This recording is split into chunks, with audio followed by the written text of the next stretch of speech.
The emergency transmission cut through Ambassador Daniel Cross's morning briefing like a blade. His hand froze over the data pad as the words scrolled across the screen in stark red letters. New Haven Colony had gone silent, complete communications blackout, no distress signal, no warning, just nothing. Daniel stood in the observation deck of Station Harmony, the massive diplomatic hub where the Galactic Council had maintained peace for 3 centuries. Beyond the reinforced windows, stars drifted in their eternal dance. Somewhere out there, 2–3 million humans might be dead. He forced himself to breathe slowly. Panic would help no one. Ambassador Cross. The voice belonged to Chairman Vorsek, a tall being whose species had founded the Council generations ago. We've received your inquiry about the New Haven situation. Daniel turned to face the chairman. Situation, that's what we're calling it. A colony with more than 2 million civilians goes dark and you call it a situation. Vorsek's translated voice remained calm. Protocol requires we gather all available data before responding. A survey team will depart in 2 weeks. 2 weeks? Daniel felt heat rising in his chest. Every hour could mean the difference between rescue and recovery. I'm requesting immediate deployment of emergency response forces. Request denied. Ambassador Ryloth of the Antarian Consortium stepped forward, his scaled features arranged in what passed for a diplomatic smile among his people. The Council cannot mobilize major assets based on speculation. Perhaps your colony simply experienced technical difficulties. Daniel studied Ryloth carefully. Something in the Antarian's posture spoke of certainty rather than speculation. You seem remarkably unconcerned, Ambassador. I am practical, Ryloth replied. The galaxy is vast, colonies fail for many reasons, jumping to conclusions serves no purpose. The council chamber felt colder than usual. Daniel counted votes in his head. Humanity had allies here, but not enough to override a majority decision. Fine. If the council won't act, humanity will. I'm authorizing our nearest patrol group to investigate. Vorsek's expression shifted to something resembling disapproval. That would violate council protocols regarding unilateral military movements. My people are missing. Daniel's voice dropped to something dangerous. I don't care about your protocols, right? Now. 3 days later, the reports arrived. Daniel sat alone in his quarters when the data began streaming through secured channels. His hands shook as he opened the first file. Reconnaissance images showed New Haven from orbit. Where green farmlands and gleaming cities should have been, only scorched craters remained. The planet's surface looked like someone had taken a hammer to glass. The death toll was absolute. 2–3 million humans. Gone. Orbital bombardment had sterilized 3 continents. Whoever did this had wanted to erase New Haven from existence. Weapon signatures in the debris matched Antarian military systems. Daniel felt something break inside his chest, something that had kept him diplomatic for 30 years. He requested an emergency council session. The representatives gathered within hours. Daniel walked to the center of the chamber and activated the holographic display. Images of New Haven's destruction filled the air. Gasps echoed from several delegations. The Antarian Consortium destroyed New Haven. Daniel's voice cut through the shocked murmurs. Their weapons, their ships, their choice. Ryloth stood slowly. Baseless accusations. You have no proof of Antarian involvement. Daniel pulled up the weapon signature analysis. Your plasma torpedoes leave a distinct radioactive isotope pattern. It's all over New Haven's remains. Would you like to explain why? The chamber fell silent. Chairman Vorsek cleared his throat. Ambassador Ryloth, do you have a response to these findings? Ryloth's expression hardened. New Haven was established in a strategically vital region. The Antarian Consortium petitioned this council 6 months ago for permission to establish a military outpost in that sector. The council voted to approve our request. Daniel felt the floor drop beneath him. What? The vote was conducted in closed session, Vorsek said quietly. Certain security matters require confidentiality. You voted to let them take our colony. Daniel heard his voice rising but couldn't stop it. You authorized the murder of 3 million humans. We authorized relocation assistance, Vorsek corrected. The Antarians were to provide your colonists with 6 months' notice and transport to alternative sites. Ryloth's smile returned. Sadly, your colonists refused to acknowledge our claim. They became aggressive. We were forced to defend our rightful territory. Rightful, Daniel. Repeated. Humanity settled New Haven 80 years ago.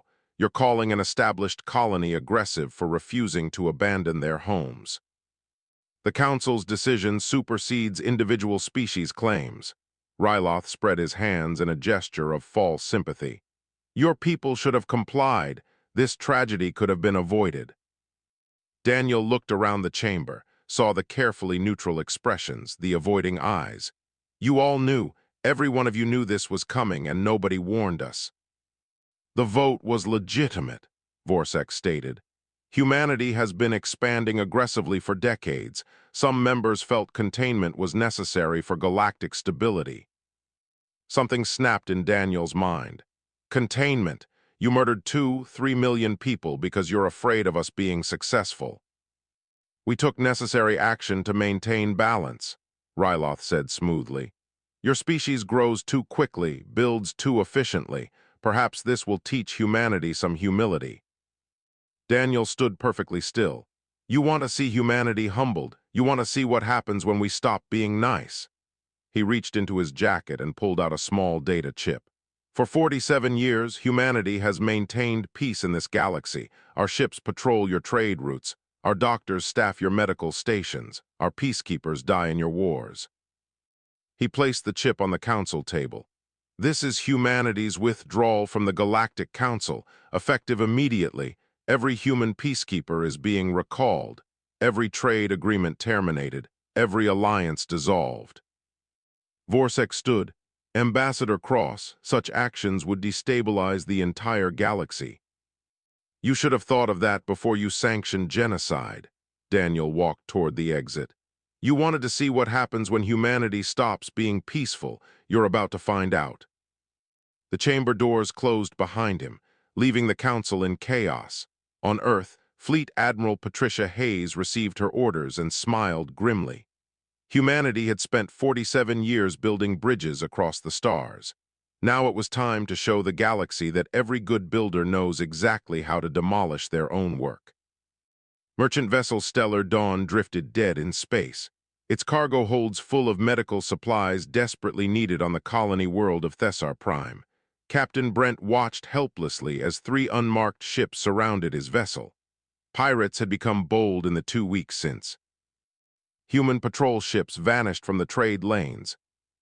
They're hailing us, his communications officer reported, voice tight with fear.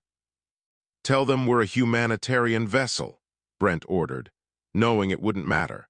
Without human peacekeepers enforcing galactic law, predators filled the void faster than anyone anticipated. Across the galaxy, similar scenes played out 1,000 times daily. The Krellian Empire and Dasari Federation, kept peaceful by human mediation for 30 years, now fought open battles along their border. Mining operations shut down as corporations couldn't guarantee worker safety. Colony worlds fortified their defenses or evacuated entirely. The Galactic Council convened an emergency session for the 5th time in 2 weeks. Chairman Vorsek looked exhausted. Order, please. We must address the crisis systematically. Crisis, Ambassador Lith of the Peladon Collective shouted. 3 of my species' freighters were destroyed yesterday, 1,200 dead. Where were the peacekeepers? Humanity withdrew those forces, Vorsek reminded unnecessarily. We are working to establish alternative security arrangements. Ambassador Ryloth stood, his scaled features arranged in practiced concern. The Antarian Consortium offers our fleet to patrol critical trade routes. For a modest security fee, we can restore order. Several ambassadors shifted uncomfortably. Ryloth's people had triggered this catastrophe. Now they proposed profiting from it.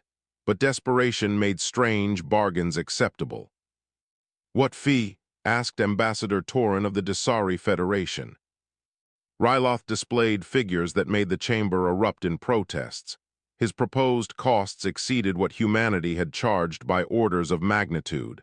"Security is expensive," he said calmly. "If you prefer chaos, that is your choice." Meanwhile, Earth remained silent. All human worlds had ceased external communications. Colonies recalled every civilian from non-human territories. Trade ships returned home in a massive exodus that left hundreds of stations struggling with supply shortages. The galaxy discovered that humanity hadn't just provided security, they'd been the invisible foundation of galactic commerce. On the human mining colony of Riverside, Administrator Sarah Chen watched long-range sensors. "They're coming," she told her defense coordinator.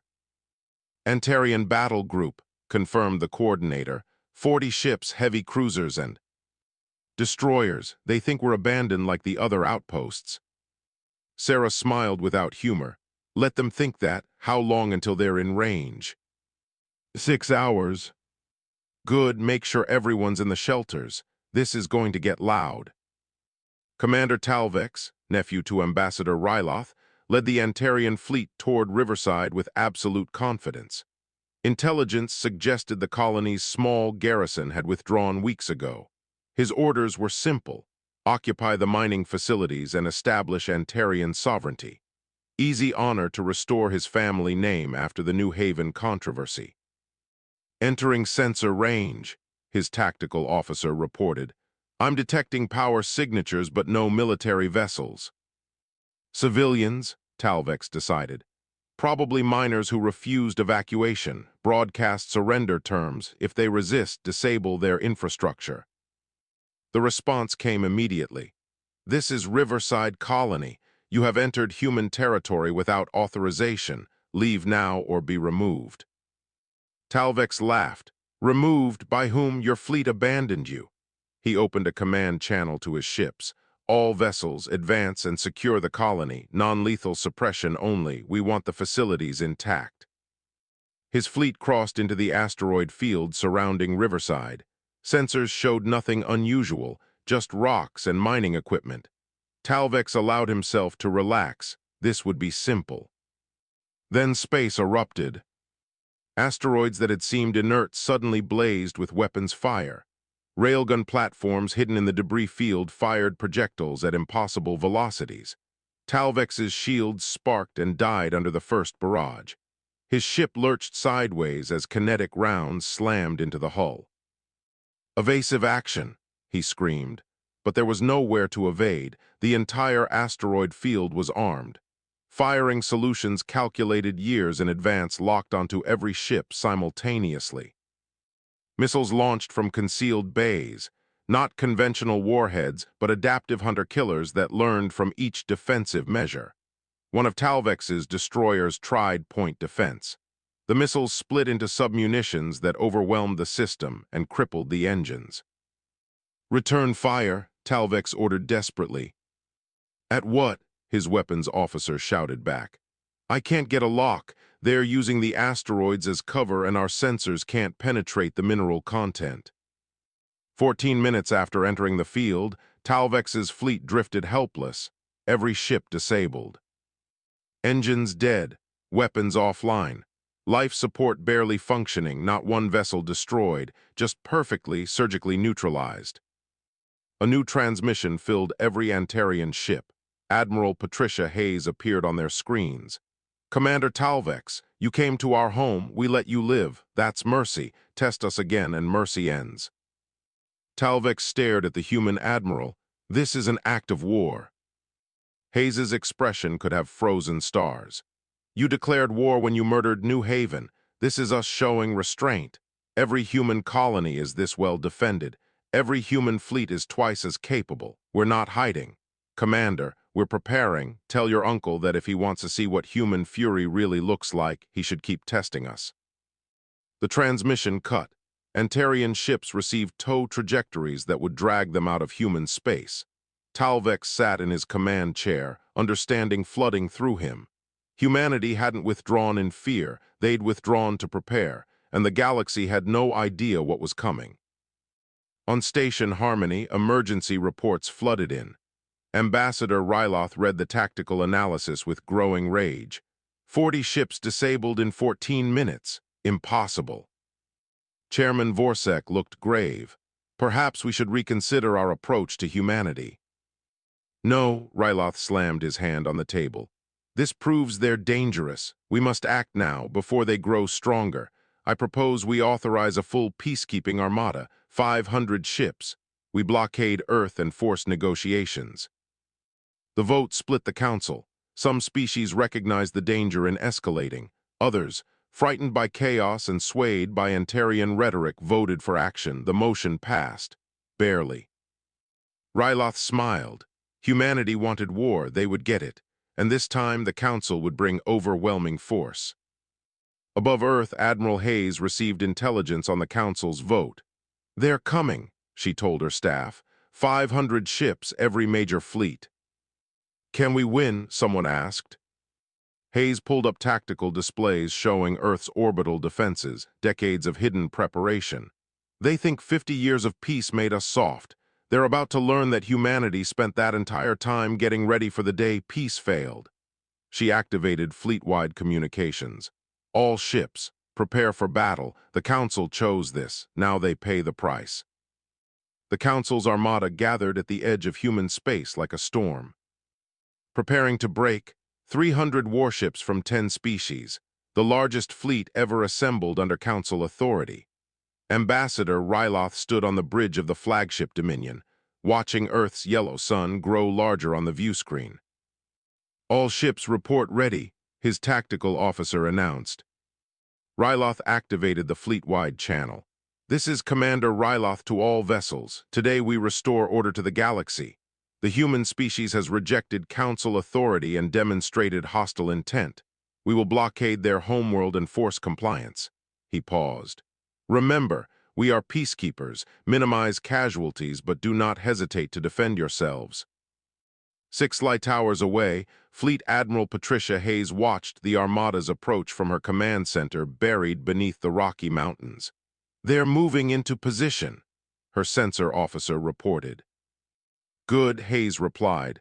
Let them get comfortable. How's the civilian evacuation? Complete. All orbital habitats are at minimal staff. Everyone else is in hardened shelters planetside. Hayes nodded. Activate the defense grid, full spectrum. I want them to see exactly what they're facing. Across the solar system, weapons platforms powered up. Asteroids moved into new orbits. Satellites revealed hidden armaments. The Kuiper Belt itself seemed to bristle with weapons. Ryloth sensor officers frantically updated their threat assessments as thousands of targets appeared. Sir, the Antarian sensor chief's voice cracked. I'm reading over 4,000 weapons platforms, multiple railgun batteries on lunar surface. Mars has been converted into a fortress. The asteroid belt contains at least 200 armed installations. Ryloth studied the display. They're trying to intimidate us. Numbers mean nothing without the will to use them. Proceed as planned. The armada advanced. Human defenses tracked their every movement but didn't fire. Ryloth took this as confirmation of his theory. Humanity was bluffing, hoping the threat alone would deter attack. All ships battle formation, advance to Mars orbit, Ryloth commanded. That's when an Antarian destroyer's weapons officer made the fatal mistake. Whether from nerves or malice, historians would debate forever, but he fired on a human listening post near Jupiter. The small station vaporized in plasma fire. 47 humans died instantly. For 3 heartbeats, nothing happened. Then humanity's fury was unleashed. Every platform, every battery, every weapon humanity had spent 50 years building fired simultaneously. Space itself seemed to tear apart as thousands of railgun rounds crossed the solar system at 3% light speed. The kinetic energy alone was devastating, but humanity had refined the weapons beyond anything the Council imagined. Ryloth's shields absorbed the first impacts, then buckled under the sustained barrage. Rounds punched through armor designed to withstand energy weapons. Kinetic projectiles cared nothing for shield harmonics or deflection fields. They simply destroyed. Evasive maneuvers, Ryloth screamed, but there was nowhere to evade. Humanity had turned the entire solar system into a trap. Firing solutions calculated months in advance meant every escape vector led into another kill zone. Missiles launched from hidden positions throughout the asteroid belt. Not dumb rockets, but intelligent hunter-killers that adapted to every countermeasure. They split into submunitions, reformed into swarms, learned from each destroyed sibling and evolved new attack patterns. Laser arrays that Ryloth's intelligence had dismissed as solar collectors revealed their true purpose. Coherent beams that could melt through ship hulls from 3 light minutes away. The arrays networked together, creating interference patterns that overwhelmed defensive systems. In the first 4 minutes, 67 Council ships were destroyed outright. Another 100 suffered critical damage. Ryloth watched his carefully planned battle dissolve into chaos. "All ships return fire," he ordered. "At what target?" his weapons officer shouted. "They're everywhere and nowhere. Our sensors can't get clean locks." A human gunship, small and fast, appeared from behind a lunar crater, fired a precise burst that disabled the Dominion's main engines, then vanished before point defense could track it. Dozens of similar craft harassed the Armada, too quick to hit, too numerous to ignore. "Retreat," someone screamed over the fleet channel. "They're slaughtering us." Ryloth tried to restore order, but human forces had already predicted the retreat. Every exit vector was blocked by minefields, weapons platforms, and those impossibly fast gunships. Ships that tried to flee found their engines disabled, life support intact, crews alive but helpless. Desperation made Ryloth dangerous. All remaining ships. "Set course for Earth's orbital habitats. If we're dying here, we take their civilians with us." 12 ships followed his order, their crews either fanatically loyal or beyond caring. They accelerated toward the massive habitats orbiting Earth, homes to millions of humans, the ultimate hostage. Earth's defense grid shifted instantly. Every weapon platform between the suicide ships and the habitats opened fire. The night sky over Earth blazed like daylight as point defense created a wall of destruction. Kinetic rounds, lasers, missiles, everything humanity had built focused on protecting their home. All 12 ships died before crossing the orbital threshold. Not one got within weapons range of the habitats. Not one human civilian was harmed. Admiral Hayes broadcast to the remaining Council ships. "You came to our home, you threatened our people, you murdered our civilians." Her voice carried the weight of absolute conviction. "This is Earth's defense. This is what restraint looks like. Imagine what our offense would be." Ryloth's flagship drifted powerless. His fleet shattered. Of 300 ships, only 51 remained capable of movement. 249 destroyed or disabled. Human casualties, 59, all from that initial attack on the Jupiter listening post. The battle had lasted 23 minutes. Hayes sent one final message. "You're alive because we chose mercy. Don't test our choice. Take your survivors and go. Tell the Council what happens when they threaten humanity." The surviving ships limped away, carrying recordings of the battle, proof of humanity's overwhelming victory. Ryloth sat in his damaged flagship, mind struggling to comprehend the defeat. On Station Harmony, the Council watched the battle footage in horrified silence. Chairman Vorsek's voice shook. "They were ready for us. 50 years of peace, and they were preparing for this the entire time." Ambassador Lith of the Peladon spoke quietly. "We thought their restraint was weakness. We were wrong." Ryloth arrived back at the station 3 weeks later, injured and humiliated. "We must respond," he told the Council. "Total war, bring every ship, every weapon." "And lose them all," Vorsek replied. "No, some of us recognize when we've made a catastrophic mistake." The Council fractured that day. 7 species withdrew entirely, refusing to participate in further aggression. 3 demanded immediate peace negotiations. Only the Antarians and their desperate allies wanted continued war. On Earth, victory celebrations were quiet. Admiral Hayes addressed her people. "We won because we had to, not because we wanted to. The galaxy will either learn from this or force us to teach harder lessons." Humanity stood ready. Their fury had shaken the stars.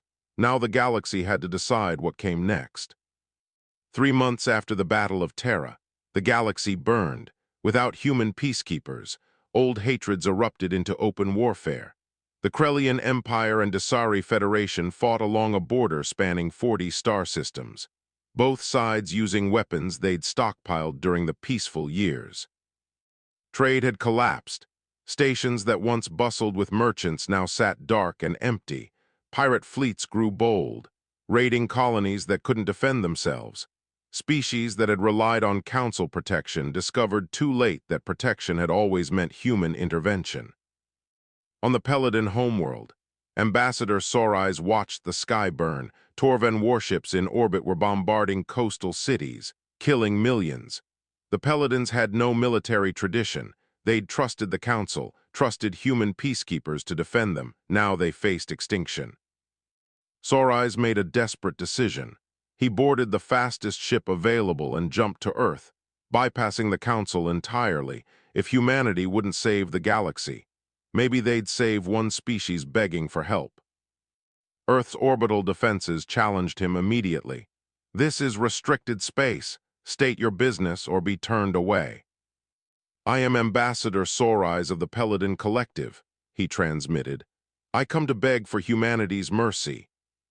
Silence stretched for endless seconds. Then, "Proceed to coordinates. You'll be escorted to the surface." Sorais found himself in a conference room deep beneath Geneva, facing 3 humans, former Ambassador Daniel Cross, Admiral Patricia Hayes, and someone introduced simply as Director Chen of Human Intelligence. "Ambassador Sorais," Daniel said quietly, "you stood silent when the Council authorized New Haven's destruction." "I did," Sorais met Daniel's eyes. "I was a coward. I feared Antarian retaliation more than I valued justice. Now my people pay for my cowardice. 3 billion Peladons will die in the next month unless someone stops the Torvens." Hayes leaned forward. "Why should we care? You made your choice." "You shouldn't care," Sorais replied. "We don't deserve your help, but I'm not asking for my sake. I'm asking for children who never voted against you, for families who trusted their government to protect them." Tears ran down his face. "I'm begging not as an ambassador, as someone who watched everything he believed in burn." The humans exchanged glances. Daniel spoke first. "If we help you, we help others. Then we're right back where we started, protecting species that will turn on us the moment it's convenient." "Then don't protect us," Sorais said desperately. "Save my people and leave us to our fate. Just don't let genocide happen because you're angry at the Council. That would make you no better than Ryloth." Admiral Hayes stood abruptly and left the room. Director Chen followed. Daniel remained. "You don't know what you're asking. If we intervene, if we show mercy, every species will expect it. We'll be right back to being the galaxy's unpaid peacekeepers." "I know," Sorais whispered. "But isn't that who humans are? Didn't you spend 47 years helping species who didn't deserve it? Can you really watch innocent beings die just to prove a point?" 3 hours later, Human Battle Group Delta jumped into Peladon space, 12 ships against a Torven fleet of 40. The Torvens had been bombarding civilian centers, growing fat on easy conquest. They turned to face the human ships with confidence. That confidence lasted 6 minutes. Human vessels moved with precision that made Torven coordination look clumsy. Railgun fire disabled engines with surgical accuracy. Missiles that split into smart submunitions overwhelmed every defense. Point defense so perfect it created an absolute shield around each human ship. The Torven fleet commander broadcast surrender after losing half his ships without scratching a single human vessel. Admiral Hayes accepted, then did something unexpected. "All Torven crews will evacuate to life pods. Your ships are being seized as reparations for Peladon damages. You'll be returned to your homeworld. Tell your leaders this." Humanity will defend any species facing extinction, attack civilians again, and will make sure you can't. The message spread across the galaxy within hours. Humanity was back, but on their terms. They wouldn't rejoin the Council, wouldn't rebuild the old order, but they also wouldn't stand by while innocents died. Ambassador Ryloth saw his opportunity, while human fleets, deployed to protect endangered species, Antarian forces massed in secret. "They're spread thin," he told his war council. "Every ship they send to save others weakens their home defense. We strike now at their colonies." The Antarian fleet, 400 ships rebuilt through massive debt and conscription, jumped to the human colony of Riverside, the same colony that had humiliated Commander Talvex months earlier. Ryloth believed it would be lightly defended with human forces scattered across the galaxy. He was catastrophically wrong. Riverside hadn't been bait the first time, but humanity had learned from that encounter.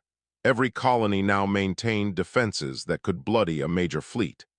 The Antarians appeared from jump space directly into a kill zone prepared specifically for them. Automated defense platforms opened fire instantly. Human reinforcements jumped in from 3 directions within minutes. Ryloth's fleet found itself surrounded, outgunned, and completely outmaneuvered. Admiral Hayes herself commanded the operation. "Ambassador Ryloth," she broadcast, "you authorized New Haven's destruction. You led an armada against Earth. Now you attack our civilians again. 3 chances, 3 failures. Surrender or die, no other options." Ryloth, consumed by rage and shame, refused. "All ships fight to the last. Show these humans we don't fear them." But his crews had different ideas. They'd watched the Battle of Terra footage, seen what happened at Peladon space, known that fighting humanity meant death. Ship after ship lowered shields and powered down weapons, choosing survival over Ryloth's pride. Alone on his flagship with only a handful of loyalists, Ryloth made his final choice. He armed the ship's reactor to overload, intending to take human vessels with him in one last act of defiance. Human sensors detected the energy buildup. "All ships, emergency retreat. He's going to blow his reactor." The Dominion exploded in a flash of light that lit up the Riverside system. Ryloth died achieving nothing, killing only himself and his few remaining followers, his grand revenge reduced to a meaningless gesture. Hayes recovered the surviving Antarian crews, over 15,000 beings who'd been following orders. "You're going home," she told them. "Tell your people this. Tell them Ryloth's hate got him killed. Tell them humanity offers one last chance at peace." On Station Harmony, Chairman Vorsek announced his resignation. "The Council, as it existed, is finished," he said. "We created this catastrophe through arrogance and fear. I will not compound our mistakes by clinging to power." The Galactic Council dissolved that day. 300 years of history ended, not with glory but with shame. 1 year after the Council's dissolution, the galaxy looked nothing like it had. Ambassador Daniel Cross stood on the observation deck of what used to be Station Harmony, now renamed simply as Assembly Station, representative of the new order. Below him, delegates from 90 species gathered, not as council members with voting weights based on power, but as equals, 1 species, 1 vote. Humanity had refused leadership positions despite everyone asking. "We've seen what happens when 1 species has too much power," Admiral Hayes had said. "You don't need leaders, you need partners." The transformation hadn't been peaceful everywhere. Wars still raged in some sectors, but humanity enforced one simple rule: the framework. As they called it, no genocide, no slavery, no attacks on civilian populations. Beyond that, species governed themselves. Violators learned quickly that humanity's intervention was swift and absolute. The Torvan clans tried expanding their war. Human ships appeared and disabled their entire fleet in one engagement, left them defenseless for a week as a lesson, then returned their ships and departed. "Next time we keep them," was the only message. The framework worked because humanity made it simple and enforced it fairly.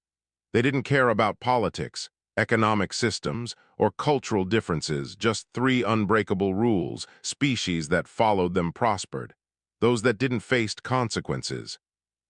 But one problem remained unsolved. The Antarian Consortium, their military broken, their government collapsed. Their economy in ruins, famine swept their worlds, plague followed. Millions died. Most galactic species refused trade with them, the memory of New Haven too fresh. Daniel watched intelligence reports from Antarian space with growing concern. Children starving, hospitals without medicine, infrastructure crumbling. They deserve it, many humans said. They killed 2-3 million of us. But Daniel couldn't shake one thought. The Antarian people hadn't voted for New Haven's destruction. Ryloth and his faction had made that choice. Punishing civilians for their leaders' crimes was exactly what the Council had done to humanity. He proposed an intervention to Earth's government. The debate lasted 3 days, heated arguments on both sides. If we help them, we're saying genocide is forgivable, one council member argued. If we let them die, we become what we fought against, Daniel countered. We prove that mercy was just propaganda, that when tested, we're as cruel as Ryloth. Admiral Hayes broke the deadlock. Put it to a vote, every human colony, let our people decide what humanity should be. The vote was closer than expected. 51% in favor of humanitarian intervention, 49% against. Humanity would help, barely, but help nonetheless. Daniel led the mission personally. Human ships carrying food, medicine, and construction equipment arrived in Antarian space. The reception was hostile at first. Defensive platforms armed, ships scrambled. Then someone recognized the cargo manifests. Ambassador Lyris, a young Antarian who'd risen from the ruins of the old government, contacted Daniel directly. Why, after everything we did, why help us? Because you're dying, Daniel replied. And because I've seen what happens when species are left to suffer. They become desperate. Desperate beings do terrible things. We're not saving you for your sake. We're saving you so you don't become the next threat. It was honest, perhaps brutally so, but Lyris appreciated it. What are your terms? Daniel transmitted the requirements: complete demilitarization for 20 years, transparent democratic government, reparations to human colonies from future economic growth. You don't have to like us, he said. You just have to follow the framework. Can you do that? Lyris studied the terms. Our people are proud. This will hurt more than the hunger. Pride is what got you here, Daniel said quietly. Humility might save you. The reconstruction took months. Human engineers worked alongside Antarian laborers, teaching sustainable practices, modern medicine, democratic principles. It wasn't charity. It was investment in preventing future wars. Slowly, grudgingly, the Antarians began to understand. Human compassion wasn't weakness. It was strategy. Species that felt secure didn't lash out. Populations with full stomachs didn't embrace extremists. Humanity was building a stable galaxy by addressing root causes. 6 months into reconstruction, Lyris requested a meeting with Daniel. They stood in what had been Ryloth's office, now converted to a medical clinic. Our children are asking about humans, she said, wanting to know why you help us. What do you tell them? Daniel asked. The truth, Lyris replied. That we hurt you and you responded with fury. Then when we were broken, you responded with mercy. That both are strength, and we only saw the first. Daniel looked out at Antarian cities rebuilding. Your people will remember New Haven. Forever, Lyris confirmed. We're making it mandatory education. Every child learns what we did, what it cost, why it must never happen again. She paused. Is that enough? I don't know, Daniel admitted. But it's more than most species do. You're not running from your history. That matters. The new Assembly of Equals convened for the first time officially. 90 species, including the Antarians, represented. The Peladons were chosen as first mediators, species that had learned the cost of failed peace. Ambassador Sorais opened the session. We gather not as the old council, but as something new. No species holds power over another. We face our problems together. Trade routes reopened. Human ships still patrolled, but now alongside vessels from other species. The framework prevented exploitation, allowing commerce to flourish. Technological exchange accelerated, species sharing knowledge freely. Wars still happened, but they were contained, mediated, resolved. Humanity intervened only when the framework was violated, otherwise staying neutral, letting species solve their own problems. On New Haven's scorched surface, a memorial was completed, 3 million names etched in black stone. Representatives from every species attended the dedication, even the Antarians, especially the Antarians. Lyris spoke for her people. "We did this, we can never undo it, we can only ensure it never happens again." Her voice broke. "To those we killed, to the humans who could have destroyed us but chose mercy instead, we are sorry, forever sorry." Daniel stood before the memorial, touching names he'd known personally. "They died because someone feared what humanity might become," he said. "We honor them by becoming it anyway, protectors, builders, bridge makers, not conquerors." 50 years later, Daniel Cross attended the anniversary memorial with Ambassador Lyris, both old now, both shaped by events they couldn't forget. "Do you think we succeeded?" she asked. "We build something lasting." Daniel watched ships from 100 species cross the sky above them. "We built something honest. Species respect the framework because they saw what happens when they don't. They cooperate because it serves them. That's not perfect, but it's real." "And humanity?" Lyris asked. "Are you satisfied with the role you've taken?" Daniel smiled. "We're not saviors, we're not rulers. We're just beings who got angry enough to break the old order and stubborn enough to build something better." He gestured at the ships. "That's everyone's galaxy now, not ours, not the Council's, everyone's." Above New Haven, the stars shone eternal, indifferent to the dramas played out beneath them. But the beings who crossed the darkness had learned something vital. Fury could shatter empires, but mercy could build civilizations. Humanity had shown the galaxy both, and in doing so, changed it forever.